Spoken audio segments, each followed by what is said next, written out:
So I help people build up their own platform. So like, again, very unsexy, but first you figure out who you are, what your values are, what you want, what you'll allow, what your boundaries are with women, what the rules are to be with you. Mm-hmm. And then you figure out what kind of women you want in your life. You figure out who you want to be surrounded by, how you want to feel when you're around those women.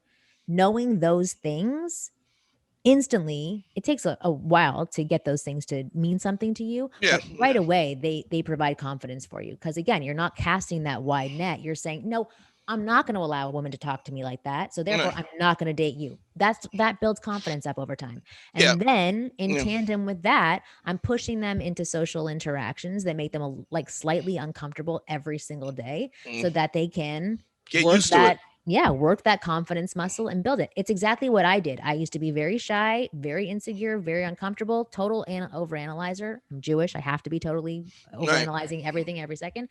But what I did for myself was, when I was backpacking when I was younger, I was with my best friend who was super outgoing. She would go outside, come back with 10 new friends. I couldn't do the exact same thing. I Mm-hmm. couldn't figure out how to speak. And so I pushed myself to go out every single day and speak to 20 people, literally just say hi to them. And then I was allowed to go home. And it took me 2.5 hours the first day I had to do it. And I was a cute girl, a cute 23-year-old girl Mm-hmm. going out and saying hi. Like nobody was going to slap me or punch me or throw a drink in my face. And I had difficulty for 2.5 hours. It took me to complete that mission. The next day I went back out. It took me an hour and a half. The next day I went back out. It took me 30 minutes. The next day I went back out. I was done in 10 minutes. Mm-hmm. And then I went to that next hurdle, It's that next interesting step. because I have a similar kind of technique. What I do is I call it, so it came from an analogy that I did. It's I say you got to lay 5 bricks a day.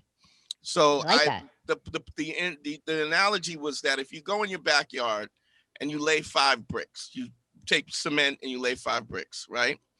Um, at the end of the year, you will have a huge wall, Love and it.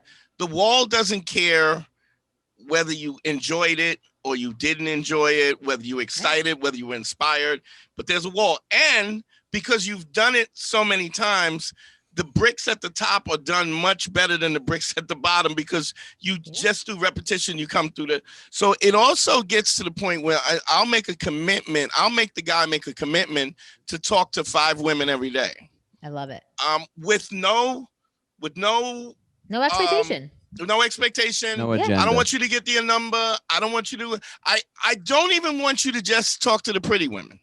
I want you to the ones you find unattractive, an old lady, or this, and so that becomes Yeah, you that got to start at begins, the bottom first and work your way up. I and then love what, that. That's what I do too. and then it becomes a chore, right? That so I do 5 women a day for 8 weeks.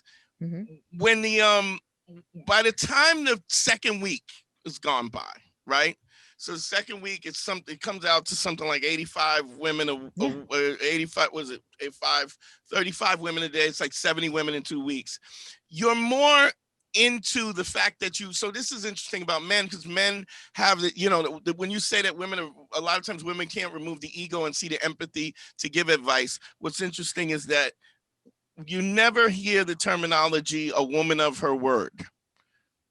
So, and I'm not saying that there's not women that don't keep their word, but there's no expectation. The expectation of Yeah. being fickle and fluid is accepted. Yeah. So but a guy, that's a big thing for if you're not a man of your word, then how are you a man? And so the commitment that they make me, I make them give me their word that they'll do 5 a day, and then it becomes more about the commitment that they made to me than what they're actually doing, which Yeah. allows them to remove themselves emotionally from the anxiety, and it becomes, I got Dante's gonna jump on my shit if I don't, Right. I and got a then task. it's a task, and Yeah. what happens is that task becomes more about me than about them, which is weird because they're trying to get a date, and then they are able to be more of themselves.